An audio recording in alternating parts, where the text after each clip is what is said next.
Good morning વિદ્યાર્થી મિત્રો. ધોરણ 12 વિષય વાણિજ્ય વ્યવસ્થા, એમાં આપણે ચેપ્ટર 4 વ્યવસ્થા તંત્રની ચર્ચા કરતા હતા.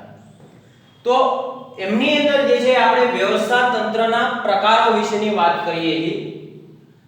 આગળના વિડિયોની અંદર આપણે વ્યવસ્થા તંત્રના બે પ્રકારો પૂર્ણ કર્યા.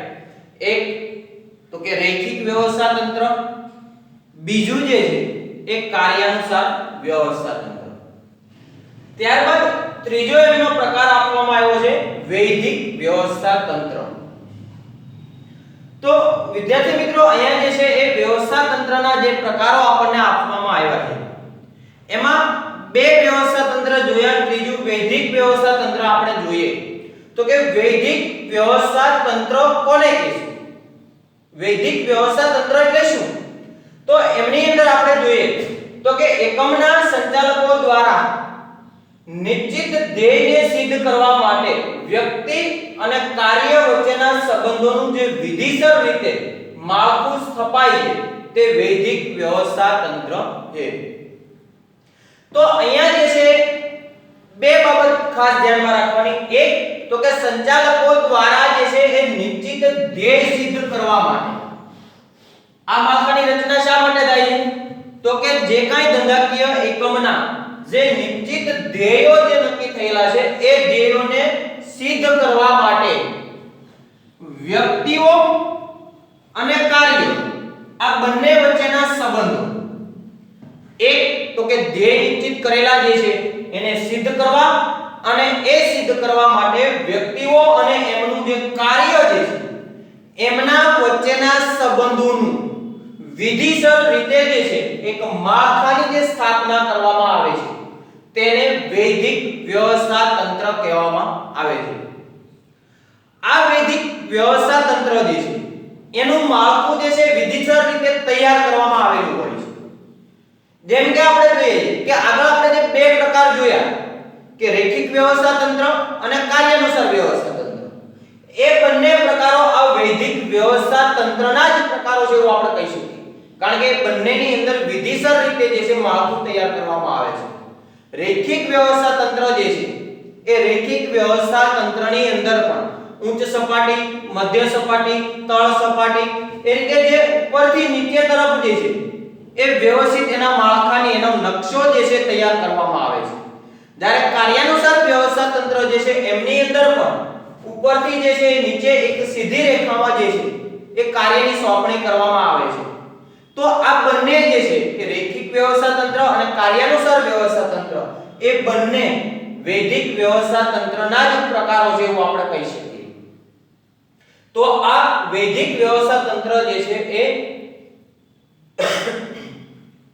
એકમની અંદર કાર્ય કરતા કર્મચારીઓ જે છે એ કર્મચારીઓ અને એમની સાથે એમનું જે કાર્ય જે છે એટલે કે કર્મચારીઓનું એમના કાર્ય વચ્ચેના જે સંબંધો જે છે એ સંબંધોને વિધિસર રીતે સ્થાપિત કરવામાં આવે છે. એટલે કે સંબંધો માટે જે છે જે વિધિસર રીતે માળખું તૈયાર થાય છે એ આપણું વૈદિક વ્યવસ્થા તંત્ર છે.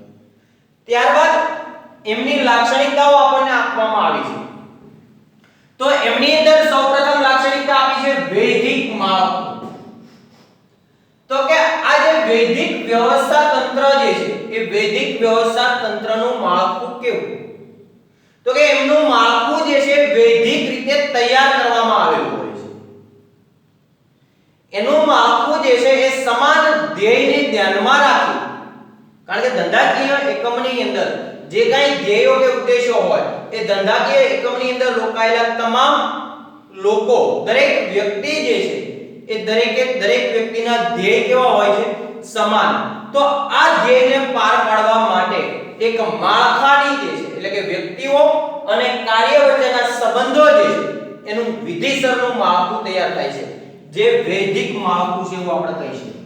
એટલે કે આ વૈદિક વ્યવસ્થા તંત્ર જે છે એનું માળખું વિધિસર રીતે તૈયાર કરવામાં આવેલું હોય છે, જે વૈદિક માળખું છે. ત્યારબાદ બીજું અપરિવર્તનશીલ. તો આ વૈદિક વ્યવસ્થા તંત્ર જે છે એ વૈદિક વ્યવસ્થા તંત્રની અંદર વ્યક્તિ અને કાર્ય વચ્ચેના જે સંબંધો જે છે એનું વિધિસર રીતે માળખું સ્થપાયેલું હોય છે. એટલા માટે એમની અંદર પરિવર્તન આવતું નથી. ભાગ્યે જ ક્યારેક એમની અંદર પરિવર્તન જોવા મળે છે. બાકી એક કર્મચારી જે છે એમને જે કાર્યની સોંપણી કરવામાં આવી તો એ કાયમી માટે કર્મચારીએ એ જ કામગીરી જે છે કરવાની હોય છે. એમની અંદર પરિવર્તન જે છે જોવા મળતું નથી. એટલે કે કર્મચારીઓના માળખાની અંદર વિધિસર રીતે જે સ્થાન નક્કી થયેલું હોય એ સ્થાનની અંદર ક્યારેય ફેરફાર કરવામાં આવતો નથી. એટલે કે વૈદિક વ્યવસ્થા તંત્ર જે છે એ અપરિવર્તનશીલ છે એવું આપણે કહી શકીએ. ત્યારબાદ ઉપરથી નીચે સત્તાની સોંપણી. તો કે વૈદિક વ્યવસ્થા તંત્ર જે છે એ વૈદિક વ્યવસ્થા તંત્રની અંદર સત્તાની સોંપણી જે છે એ ઉપરથી નીચે તરફ કરવામાં આવે છે. જેમ આપણે રૈખિક અને કાર્યાનુસાર આ બંને વ્યવસ્થા તંત્રની અંદર જોયું કે સૌથી પહેલા સત્તા જે છે સંચાલક મંડળ પાસે હોય. સંચાલક મંડળ જે છે એ તો કે જનરલ ડિરેક્ટર અથવા તો જે છે જનરલ મેનેજર હોય એમને સત્તા સોંપે છે. જનરલ મેનેજર પાસેથી સત્તા અને જવાબદારી જે છે તો કે એમની નીચે એટલે કે મધ્ય સપાટીએ આવે છે. ત્યાં જો વિભાગીય રીતે વિભાગો પાડી અને કાર્ય કરવામાં આવતું તો દરેક વિભાગના વિભાગીય વડાઓ જે છે એમને સત્તા અને જવાબદારી આપે છે અને મધ્ય સપાટીથી તળ સપાટી આવે છે. તો કે આ વૈદિક વ્યવસ્થા તંત્ર જે છે એ વૈદિક વ્યવસ્થા તંત્રને સત્તાની સોંપણી જે છે એ ઉપરથી નીચે તરફ કરવામાં આવે છે. એટલે કે ઉપરથી જે છે સત્તાની સોંપણી નીચે તરફ કરવામાં આવે છે. ત્યારબાદ મોટું કદ. તો કે આ વૈદિક વ્યવસ્થા તંત્ર જે છે એ વૈદિક વ્યવસ્થા તંત્ર ખાસ કરીને આપણે જોઈએ તો કે મોટા કદના એકમો જે છે એની અંદર તૈયાર કરવામાં આવતા હોય છે. આ વૈદિક વ્યવસ્થા તંત્ર જે છે એ વૈદિક વ્યવસ્થા તંત્ર વિધિસરનો એક નકશો બનાવવામાં આવે છે. વિધિસર રીતે જે છે એમને પાછળ કાર્ય કરવામાં આવે છે. માટે એમનું કદ જે છે એ કદ ખૂબ જ મોટું જોવા મળે છે. અને એમાં પણ ખાસ કરી અને મોટા કદના એકમોની અંદર આ પ્રકારનું વિધિસરનું વૈદિક વ્યવસ્થા તંત્ર જે છે એ તૈયાર કરવામાં આવે છે. એના માળખાની જે છે રચના કરવામાં આવે છે. માટે આપણે કહી શકીએ કે વૈદિક વ્યવસ્થા તંત્રનું કદ એ મોટું હોઈ શકે. બીજું ચોક્કસ સંબંધો. તો કે વૈદિક વ્યવસ્થા તંત્રની અંદર જે સંબંધો જે છે આંતરિક સંબંધો જે છે એ કેવા હોય છે તો કે ચોક્કસ સંબંધો હોય છે. કારણ કે આ માળખું જે છે એ વિધિસર રીતે તૈયાર કરવામાં આવેલું છે અને એમની અંદર ધંધાકીય એકમના કર્મચારીઓ વચ્ચેના સંબંધો જે છે એ વિધિસર રીતે સંબંધો જળવાતા હોય છે. કે અહીંયા જે છે આપણે દાખલા તરીકે કોઈ પણ એક વ્યક્તિ લઈએ તો આ વ્યક્તિ જે છે એમની નીચે આ 1 2 અને 3 વ્યક્તિ કાર્ય કરે છે. તો આમના સંબંધો જે છે એ કેવા હોય છે તો કે વિધિસર રીતે સ્થપાયેલા હોય છે. ત્યારબાદ આમની નીચે કોઈ બે કર્મચારી કે ત્રણ કર્મચારી જો કાર્ય કરતા હોય તો એમના સંબંધો જે છે એ પણ એવી જ રીતે વિધિસર રીતે જે છે સ્થાપિત થયેલા હોય છે. તો કે આમની અંદર સંબંધો જે છે એ ચોક્કસ હોય છે. બીજું તો કે કર્મચારી જે છે એ આપણે વિભાગીય એકમની અંદર વિવિધ વિભાગો જે સ્થાપિત કર્યા છે. ઉત્પાદન વિભાગ, ખરીદ વિભાગ, હિસાબ વિભાગ, વેચાણ વિભાગ. તો આ વિભાગના કર્મચારીને દાખલા તરીકે એક કર્મચારી જે છે એ વેચાણ વિભાગની અંદર કાર્ય કરે છે તો આ વેચાણ વિભાગના તમામ કર્મચારીઓ કે કામદારો સાથેનો સંબંધ છે. કઈ રીતે તો કે વૈદિક રીતે સંબંધ છે. પણ આ કર્મચારી જે છે એમને અહીંથી લઈ એટલે કે વેચાણ વિભાગમાંથી આ એક કર્મચારીને લઈ ઉત્પાદન વિભાગની અંદર એમને જો મૂકવામાં આવે તો એમના સંબંધો અહીંયા વિકસે છે કે ઉત્પાદન વિભાગના જે કર્મચારીઓ જે છે એની સાથેના સંબંધો વિકસે છે. કારણ કે એના માટે તો કે એમણે કાયમી એની સાથે કાર્ય કરવાનું છે. એમના ઉપરી અધિકારી કોણ, એમના નીચે જે છે એના તાબા નીચે કાર્ય કરતા કર્મચારીઓ કોણ. તો આના કારણે જે છે આ એક વૈદિક માળખા સ્વરૂપે જે છે આ સંબંધો વિકસે છે. એટલે કે અહીંયા સંબંધો જે છે એ સંબંધો કેવા હોય છે ચોક્કસ હોય છે કે જે જગ્યાએ જે વિભાગની અંદર એ કાર્ય કરે છે તો એ વિભાગના કર્મચારીઓ સાથેના એના સંબંધો જે છે ચોક્કસ હોય છે. બીજું માહિતી સંચાર. તો વૈદિક વ્યવસ્થા તંત્રની અંદર જે માહિતી સંચાર કરવામાં આવે છે એ પણ કેવો હોય છે તો કે વૈદિક રીતે થતો હોય છે.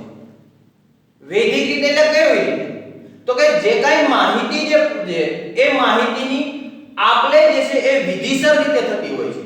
કે ઉચ્ચ સપાટીએથી મધ્ય સપાટી, મધ્યથી તળ, એ રીતે જે છે માહિતી સંચાર થાય છે.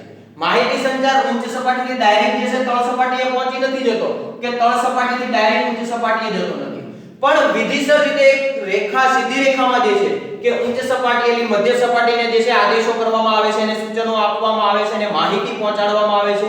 એ મધ્ય સપાટી જે છે તળ સપાટીના અધિકારીઓ જે છે એમના કામદારોને, એવી જ રીતે માહિતી જે છે એ તો કે તળ સપાટીએ થયેલું કામ જે છે એ કામદારો જે છે એમના ઉપરી અધિકારીને જવાબદાર હોય છે, એટલે કે ઉપરી અધિકારીને તમામ પ્રકારની માહિતી સોંપે છે. એ ઉપરી અધિકારી તો કે એ જે છે મધ્ય સપાટી અને મધ્ય સપાટી જે છે ઉચ્ચ સપાટી. તો અહીંયા માહિતી સંચાર જે થાય છે એ માહિતી સંચાર પણ એ જ રીતે વૈદિક રીતે જે છે એ માળખાની જે રીતે રચના થયેલી હોય એ રીતે જ માહિતીની આપલે થતી જોવા મળે છે, એટલે કે એ પણ એક વિધિસર રીતે માહિતીની આપલે થાય છે. તો અહીંયા જે છે એ વૈદિક વ્યવસ્થા તંત્ર એ સમાન ધ્યેયો માટે સમાન રીતે જે છે એ નક્કી થયેલા જે ઉદ્દેશો જે છે એમને પાર પાડવા માટે, એમને સિદ્ધ કરવા માટે વ્યક્તિ અને કાર્ય વચ્ચેના જે સંબંધો જે છે એ સંબંધોનું વિધિસર રીતે સ્થાપિત થયેલું માળખું જે આપણે વૈદિક વ્યવસ્થા તંત્ર છે. હવે એ જ રીતે બીજું એક વ્યવસ્થા તંત્ર જે છે એ કેવું છે તો કે અવૈદિક વ્યવસ્થા તંત્ર. હવે આપણે જોયું વૈદિક, બીજું જે છે અવૈદિક. તો આ અવૈદિક વ્યવસ્થા તંત્ર આપણે કોને કહીશું તો કે વૈદિક વ્યવસ્થા તંત્ર જે છે એમની અંદર વ્યક્તિ અને કાર્ય વચ્ચેના સંબંધો જે છે એ સ્થાપિત કરતું એક માળખું જે છે એની રચના કરવામાં આવે છે. જ્યારે અહીંયા અવૈદિક વ્યવસ્થા તંત્ર જે છે એમની અંદર કોઈ પણ માળખું, વિધિસર રીતે કોઈ પણ માળખું જે છે તૈયાર કરવામાં આવતું નથી. એમની અંદર જે છે એ કર્મચારીઓના આંતરિક સંબંધોના કારણે વિકસિત થાય છે. એ કર્મચારીઓના આંતરિક સંબંધોના કારણે આપોઆપ કુદરતી રીતે જે છે એ આ માળખાની રચના થતી જોવા મળે છે. એના માટે કોઈ પણ પ્રકારની વિધિ કરવાની જરૂરિયાત નથી, કોઈ પણ પ્રકારનો એના માટે નકશો તૈયાર કરવાની જરૂરિયાત નથી. એ આપમેળે જે છે એ વિકસિત થતું માળખું છે. તો એમનો આપણે અર્થ જોઈએ કે કોઈ પણ સભાનતા પૂર્વકના હેતુ સિવાય સામૂહિક પરિણામોમાં ફાળો આપવો. જો અહીંયા કોઈ પણ સભાનતા પૂર્વકના હેતુ કે કોઈ એવા હેતુ જે છે નક્કી થયેલા હોય અને એના માટે જ આપણે કામ કરવું છે, એની રચના કરી અને કામ કરીએ છીએ નહીં. કોઈ પણ પ્રકારના સભાનતા પૂર્વકના હેતુ સિવાય જે હેતુ આપણે નક્કી કર્યા છે એ પાર પાડવા માટે આપણે માળખાની રચના કરીએ એ વૈદિક છે જ આપણી પાસે. પણ અહીંયા જે છે એમના સિવાય સામૂહિક પરિણામોમાં ફાળો આપવા કે ધંધાકીય એકમનું જે કાંઈ પરિણામ આવે છે એ પરિણામની અંદર ફાળો આપવા માટે આપોઆપ રચાયેલું આંતરિક સંબંધોનું માળખું. આ જે છે જાત મેળે એની રચના થાય છે. એમાં કોઈ વ્યક્તિ જે છે કોઈનો ઉપરી કે કોઈ વ્યક્તિ કોઈનો તાબેદાર હોતો નથી. એ આપોઆપ આંતરિક સંબંધો જે છે એ આંતરિક સંબંધોનું માળખું એટલે વૈદિક વ્યવસ્થા તંત્ર. તો કે આ વૈદિક વ્યવસ્થા તંત્ર જે છે એ ધંધાકીય એકમની અંદર એમના સામૂહિક પરિણામોની અંદર ફાળો આપવા માટે આપોઆપ રીતે રચાયેલું જે છે એ માળખું છે. એમનો આપણે ઉદાહરણ લઈએ કે દાખલા તરીકે આપણે સ્કૂલનું રિઝલ્ટ 90% આવ્યું. દાખલા તરીકે સ્કૂલનું રિઝલ્ટ 90% આવ્યું.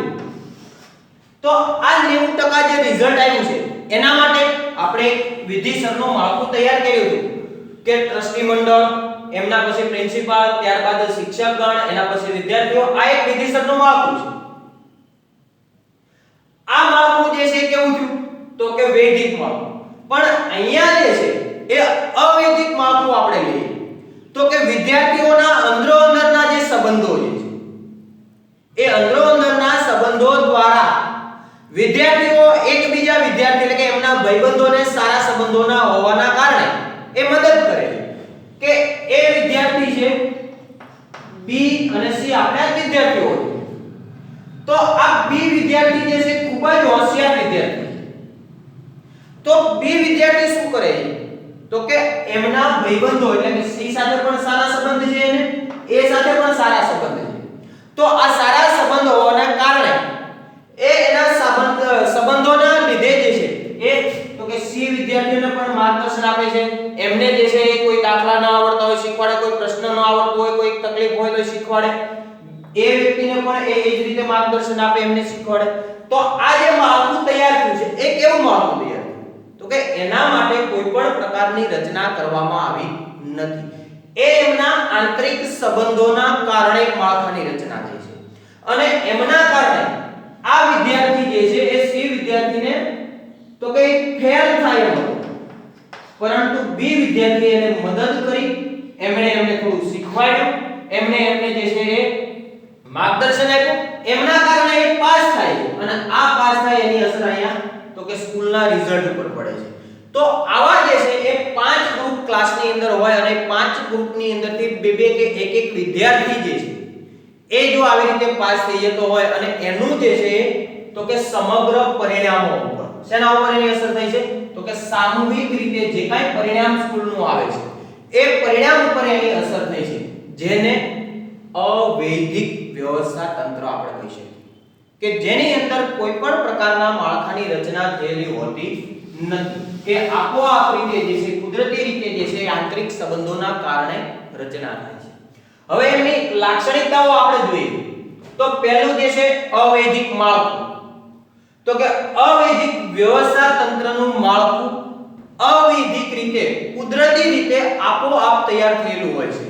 એના માટે કોઈ માળખાની રચના કરવાની જરૂરિયાત રહેતી નથી, માટે અવૈધિક માળખું છે એવું આપણે કહી શકીએ. બીજું તો કે માનવ વર્તણૂક પર આધારિત. તો આ અવૈધિક માળખું જે છે એ કેવું છે? તો કે માનવ વર્તણૂક ઉપર આધારિત. આપણે જે ક્લાસનું ઉદાહરણ લીધું છે કે વિદ્યાર્થીઓ એકબીજાને જે છે એના ભાઈબંધોને મદદ કરે છે, એ અવૈધિક રીતે એ માળખું ઊભું થયું છે. પણ એ મદદ ક્યારે કરે છે? તો કે માનવ વર્તણૂક કેવી છે એના આધારે. આપણે એ બી અને સી વિદ્યાર્થી લીધા, આ ત્રણેય છે ભાઈબંધ, પણ આમની વર્તણૂક સારી છે એના કારણે આમને બી વ્યક્તિ મદદ કરે છે, પણ આ ભાઈબંધ હોવા છતાં પણ આની જે છે વર્તણૂક સારી ન હોય, એના લક્ષણો સારા ન હોય, તોફાની વિદ્યાર્થી હોય, તો આ બી વ્યક્તિ આને જે છે મદદ કરતો નથી.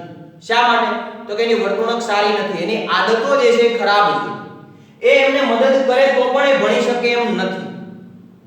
તો અહીંયા જે છે એ આ માળખું અવૈધિક વ્યવસ્થા તંત્ર જે છે, અવૈધિક વ્યવસ્થા તંત્ર શેના ઉપર આધારિત છે? તો કે માનવ વર્તણૂક ઉપર આધારિત છે, કે વ્યક્તિની વર્તણૂક કેવી છે એના ઉપર આધારિત આ માળખું છે. ત્યારબાદ પરિવર્તનશીલ.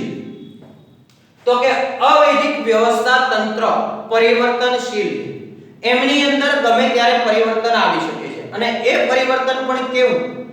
તો કે આપમેળે પરિવર્તન આવે છે, કે કોઈ ભાઈબંધો હોય અને એમને જે છે તો કે સારા સંબંધ ન થાય, કોઈ કારણોસર એમને જે છે ઝઘડો થાય તો એના કારણે સંબંધો તૂટી જાય તો માળખું વિખાય જાય. એટલે કે આ માળખું જે છે પરિવર્તનશીલ છે, એમની અંદર ગમે ત્યારે પરિવર્તન આવી શકે. ત્યારબાદ સાર્વત્રિક. તો કે આ અવૈધિક વ્યવસ્થા તંત્ર જે છે એ અવૈધિક વ્યવસ્થા તંત્ર માત્ર ને માત્ર ધંધાકીય એકમોમાં જ નહીં પણ દરેક જગ્યાએ જોવા મળે છે, દરેક એકમોની અંદર જોવા મળે છે. એ સામાજિક એકમ હોય, ધાર્મિક એકમ હોય, કોઈ સાંસ્કૃતિક એકમ હોય, કોઈ આર્થિક એકમ હોય, કોઈ સ્કૂલ હોય, કોઈ જે છે એ રમતનું મેદાન હોય, તો આ દરેક જગ્યાએ જોવા મળે છે, માટે સાર્વત્રિક છે. કારણ કે માનવ સંબંધો ગમે ત્યાં વિકસી શકે છે, એટલા માટે એ સાર્વત્રિક છે. એટલે કે અવૈધિક વ્યવસ્થા તંત્રનું માળખું સાર્વત્રિક છે, ગમે ત્યાં એનો વિકાસ થઈ શકે છે, ગમે ત્યાં ઉદ્ભવી શકે છે. અવૈધિક માહિતી સંચાર. તો કે વૈદિક વ્યવસ્થા તંત્ર જે છે એ વૈદિક વ્યવસ્થા તંત્રનો માહિતી સંચાર કેવો હતો?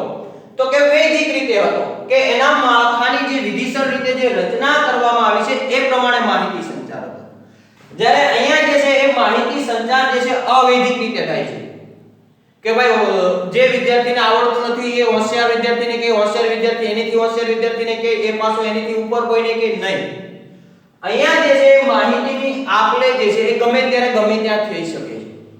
એની અંદર કોઈ પણ પ્રકારના જે છે એ માળખાની રચનાની જરૂરિયાત રહેતી નથી. અવૈધિક રીતે માહિતી સંચાર થઈ શકે છે. નાનું કદ, તો કે અવૈધિક વ્યવસ્થા તંત્ર જે છે એ અવૈધિક વ્યવસ્થા તંત્રનું કદ નાનું હોય છે. આ જે વૈદિક વ્યવસ્થા તંત્ર જે છે એ ઉચ્ચ સપાટીથી તળ સપાટી સુધી એમના માળખાની રચના કરેલી હોય છે અને એ રચનાના આધારે કાર્ય થતું હોય છે. જ્યારે અવૈધિક વ્યવસ્થા તંત્ર જે છે એ અવૈધિક વ્યવસ્થા તંત્રની અંદર એમનું કદ જે છે એ નાનું હોય છે. કારણ કે સંબંધો જે છે એક વિભાગ પૂરતી, એક ક્લાસ પૂરતી કે એક કોઈ જે છે એ બેન્ચ પૂરતી પણ હોઈ શકે કે ધંધાકીય એકમની અંદર માત્ર એક વિભાગ પૂરતી અથવા તો વિભાગની અંદર પણ અમુક લોકો પૂરતી જ સંબંધ હોય છે. તો એ એટલું જ હોય છે, એટલે કે એમનું કદ જે છે એ કદ નાનું છે. આપણે જે એક ઉદાહરણ તરીકે જોઈએ તો કે આપણી સંસ્થાનું જે છે કોઈ પણ એક આપણી સ્કૂલ આપણે લઈએ તો સ્કૂલનું વૈદિક વ્યવસ્થા તંત્ર કેવું, તો કે ટ્રસ્ટી મંડળથી લઈ અને નીચે વિદ્યાર્થીઓ સુધી દરેક વ્યક્તિનું જે છે એ રચના થયેલી હોય અને એ પ્રમાણેના સંબંધોનું માળખું રચાયેલું હોય છે. જ્યારે અહીંયા અવૈધિક છે તો કે અવૈધિક માળખાની અંદર માત્ર 2 સ્ટુડન્ટ જ હોઈ શકે, માત્ર 5 સ્ટુડન્ટ જ હોઈ શકે છે. એમાં ટ્રસ્ટી મંડળ છે કે પ્રિન્સિપાલ છે કે એમની અંદર જે છે એ શિક્ષકોનો કોઈ રોલ હોતો નથી. એટલે કે એમનું કદ જે છે એ કદ ખૂબ જ નાનું હોય છે. ત્યારબાદ અંકુશનો અભાવ, તો કે અવૈધિક વ્યવસ્થા તંત્ર જે છે એ અવૈધિક વ્યવસ્થા તંત્ર આપમેળે રચાયેલું હોય છે, માનવ વર્તણૂક પર આધારિત છે અને માનવીના આંતરિક સંબંધોના કારણે રચાયેલું, આપોઆપ રચાયેલું છે. એના કારણે એના ઉપર કોઈ પણ પ્રકારના અંકુશ હોતા નથી. કારણ કે 4 ભાઈબંધો ભેગા મળીને કાર્ય કરતા હોય તો એના ઉપર કોઈ અંકુશ નથી રાખી શકતું કે એના ઉપર કોઈ જે છે એ નિરીક્ષણ નથી કરતું. એમની રીતે જ એમના સંબંધોના કારણે કરે છે. એટલે કે અવૈધિક વ્યવસ્થા તંત્ર જે છે એમની અંદર અંકુશનો અભાવ જોવા મળે છે. અને બીજું જે છે એ વૈદિક વ્યવસ્થા તંત્રને પૂરક, તો કે અવૈધિક વ્યવસ્થા તંત્ર જે છે એ વૈદિક વ્યવસ્થા તંત્રમાંથી જ ઉદ્ભવેલું છે. માટે એ જે છે વૈદિક વ્યવસ્થા તંત્રને પૂરક છે એવું કહી શકીએ આપણે કે આ જે વૈદિક વ્યવસ્થા તંત્રનું માળખું તૈયાર થયું છે એમાંથી જ આ વ્યવસ્થા તંત્ર જે છે એનો ઉદ્ભવ થયો છે. એટલે કે એ વૈદિક વ્યવસ્થા તંત્રને પૂરક છે એવું આપણે કહી શકીએ. તો આવી રીતે જે છે વૈદિક વ્યવસ્થા તંત્ર અને અવૈધિક વ્યવસ્થા તંત્ર એમ 2 પ્રકારના એ પણ વ્યવસ્થા તંત્ર જોવા મળે છે. એક વ્યવસ્થા તંત્ર એટલે કે વૈદિક વ્યવસ્થા તંત્ર જે છે એમની રચના તો કે ધંધાકીય એકમની અંદર સંચાલકો દ્વારા એકમના જે નિશ્ચિત ધ્યેયો જે છે એ ધ્યેયોને સિદ્ધ કરવા માટે વ્યક્તિઓ અને કાર્યો વચ્ચેના સંબંધોનું વિધિસર રીતે તૈયાર થયેલું માળખું છે.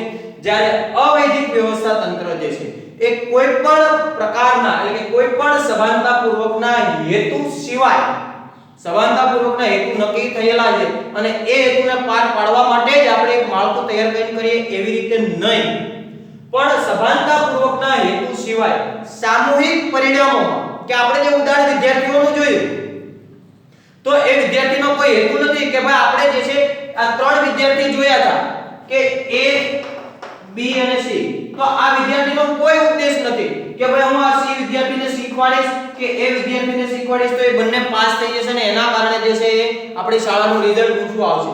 એવો કોઈ એનો ઉદ્દેશ નથી. એ શેના માટે આને મદદ કરે છે તો કે એમના આંતરિક સંબંધો, એના માનવીય સંબંધો, એની મિત્રતા અને એના કારણે એમને જે છે મદદ કરે છે. તો કે આ જે માળખું જે છે એ સામૂહિક પરિણામોમાં ફાળો આપવા માટે રચાયેલું હોય છે અને પણ એ પણ કેવી રીતે તો કે આપોઆપ રચાયેલું આંતરિક સંબંધોનું માળખું છે. તો આવી રીતે જે છે એ આ 4 પ્રકાર આપણે અહીંયા પૂર્ણ કરીએ છીએ. રેખિક વ્યવસ્થા તંત્ર, બીજું જે છે કાર્યાનુસાર વ્યવસ્થા તંત્ર, ત્રીજું વૈદિક વ્યવસ્થા તંત્ર, ચોથું અવૈદિક વ્યવસ્થા તંત્ર અને પાંચમો પ્રકાર જે છે એ પાંચમો પ્રકાર આપણે આવતા વિડિયોની અંદર એ પાંચમા પ્રકારની આપણે ચર્ચા કરીશું.